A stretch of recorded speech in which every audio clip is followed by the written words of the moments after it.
بسم اللہ والصلاة والسلام علی سید الرسول و اشرف الانبیاء۔ سامعین ذی وقار، بخاری کی باتیں چینل سے حاضر خدمت ہیں واقعات امیر شریعت کے ساتھ۔ بخاری کی باتیں چینل کو سبسکرائب کریں اور زیادہ سے زیادہ شیئر کریں۔ واقعات امیر شریعت میں آج جو واقعہ پیش خدمت ہے، یہ شاہ جی رحمہ اللہ کی زندگی کا وہ عجیب دور ہے کہ جس میں تحریک مدح صحابہ کا دور ثانی شروع ہوتا ہے۔ 31 مارچ 1937 کا غروب آفتاب اپنی کرنوں کے ساتھ وہ تمام الاؤ سمیٹ کر لے گیا جن کی چنگاریوں نے ہندوستان کے ہر گھر میں آگ لگا رکھی تھی۔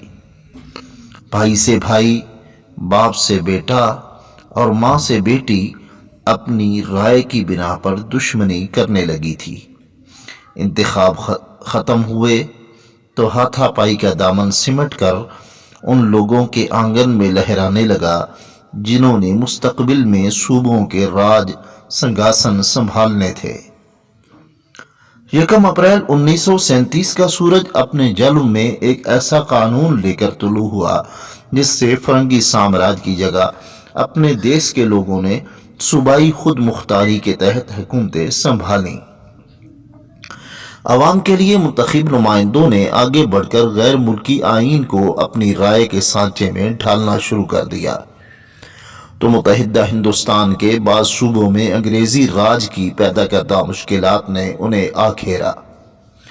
1904 کا ذکر ہے کہ لکھنؤ کے شیعہ، سنی اور ہندو مل کر تعزیہ کا جلوس نکالتے تھے اور یہ جلوس تال کٹورا کی کربلا میں ختم ہوتا تھا۔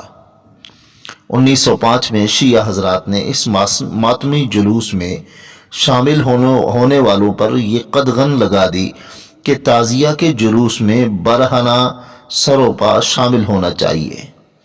یہ شرط سنی عقیدہ کے مسلمانوں کے لیے تھی کیونکہ شیعہ تو پہلے ہی ننگے سر اور ننگے پاؤں شامل ہوتے تھے۔ اس سے پیشتر سنی عقیدہ کے مسلمان سر پر ٹوپی اور پاؤں میں جوتا پہنے جلوس کے ہمراہ چلتے تھے۔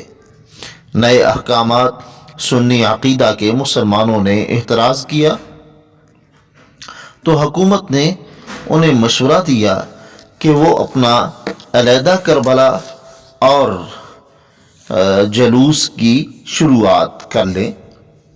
چنانچہ شہر سے 8 میل دور پھول کٹورا کے نام سے نئی کربلا تعمیر کی گئی۔ 1906 کا محرم سنیوں نے اسی کربلا میں منایا۔ یہ بنیاد تھی لکھنؤ میں شیعہ سنی کے مابین جھگڑے کی۔ 1907 میں رامپور کے شیعہ مولوی مقبول احمد نے، جو دیلوی کہلواتا تھا، ایک اعلان کیا۔ چونکہ حکومت کا اعلان ہے کہ وہ کسی کے مذہب میں مداخلت نہیں کرے گی، لہذا تبرہ کہنا ہمارا مذہبی حق ہے اور ہم تبرہ کہیں گے، اس پر کوئی ہمیں نہیں روک سکتا۔ اس اعلان سے سنی عقیدہ کے مسلمان برہم ہوئے اور اس سال لکھنؤ میں شیعہ سنی فساد ہوا۔ اس فساد کی بنا پر 1909 میں حکومت یوپی نے ایک کمیشن مقرر کیا جس نے اپنی رپورٹ کے آخر میں حکومت کو مشورہ دیا کہ عشرہ محرم کے دن، چہلم کے موقع پر اور 21 رمضان کے دن مدح صحابہ کی بندش کی جائے۔ کمیشن کے اس مشورے پر حکومت نے اعلان کیا، کوئی شخص ایسے اشعار یا نظمیں یا دوسرے الفاظ جن میں ابو بکر، عمر اور عثمان رضی اللہ تعالی عنہم کی تعریف کی گئی ہو یا ان کی مدح میں ہوں، تعزیوں میں یا کسی دوسرے اسلامی جلوس کے راستے پر نہ پڑے اور نہ ایسے مقام پر پڑے جہاں سے جلوس تک آواز پہنچ سکے، اور نہ کسی اور مجمع اور نہ کسی پبلک مقام پر ایسے مدیح اشعار اور نظمیں پڑھے جائیں۔ اگر کوئی شخص احکام مذکور کی خلاف ورزی کرے گا تو وہ فوراً گرفتار کر لیا جائے گا اور اس پر دفعہ تعزیرات ہند کے تحت مقدمہ چلایا جائے گا۔ سامعین ذی وقار، اس قسم کے ہنگامی اور مذہبی واقعات نے نئی حکومتوں کے راستے میں کانٹے بکھیرے اور مشکلات پیدا کی۔ جون 1937 کو یو پی میں نواب چھتاری نے بحیثیت مسلم لیگ کے جب اپنی عارضی گورنمنٹ ترتیب دی تو راجہ صاحب سلیم پور کو، جو عقیدتاً شیعہ تھے، اپنی وزارت میں شامل کر لیا۔ ان کے عہد وزارت میں مدح صحابہ کا قضیہ جب ان کے سامنے لایا گیا تو مصلحتاً انہوں نے یہ کاغذ آنے والی وزارت کے سپرد کرنا ہی بہتر سمجھا۔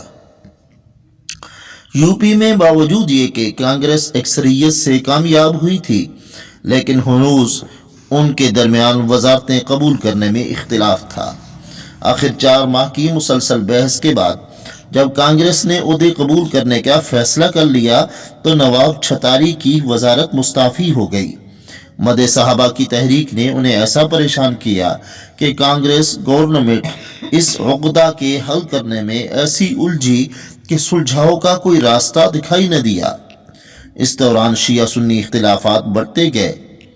اس سال 9 محرم کو امیر شریعت سید عطا اللہ شاہ بخاری رحمہ اللہ لکھنؤ گئے تو انہوں نے شیخ شوکت علی وکیل کے احاطہ میں تقریر کے دوران عقیدہ اہل سنت رکھنے والے مسلمانوں سے صرف ایک سوال کیا۔ شاہ جی نے فرمایا، اس صوبہ میں آپ کا کوئی وارث ہے یا نہیں؟ اس سوال کو ہی امیر شریعت نے اپنی تقریر کا عنوان بنا کر 3 گھنٹے سنی عقیدہ کے مسلمانوں سے خطاب کیا۔ اس تقریر کے بعد مجلس احرار اسلام کے دوسرے رہنما چودھری افضل حق مولانا حبیب الرحمن رحمہم اللہ کئی بار لکھنؤ گئے۔ حضرت مولانا سید حسین احمد مدنی رحمہ اللہ کی وساطت سے یو پی کانگریس حکومت سے رابطہ قائم کیا، لیکن حکومت خواہ کسی کی ہو، اس کا آستانہ اس قدر بلند ہوتا ہے کہ اس پر بغیر زینے کے چڑھنا دشوار رہتا ہے، اور یہ زینہ انسانی لاشوں سے تیار ہوتا ہے۔ حضرت مولانا سید حسین احمد مدنی اور دوسرے رہنماؤں نے کانگریسی حکومت سے پنڈت گووند لبپنت اور گورنر سر ہنری بیگ سے متعدد بار گزارش کی کہ لکھنؤ میں مسلمان سنی جو اکثریت میں ہیں ان کا حق ہے کہ وہ اپنے بزرگوں کی تعریف کریں، جبکہ یہاں ان کی تعداد 88,000 کے قریب ہے اور شیعہ حضرات کی تعداد صرف 12,000۔ مگر حکومت تھی، کسی کا نہ مانی۔ آخر 10 جولائی 1937 بروز جمعہ مجلس احرار اسلام نے کانگریسی حکومت کے خلاف سول نافرمانی کا اعلان کر دیا۔ اس تحریک میں قریباً 25,000 مسلمان گرفتار ہوئے۔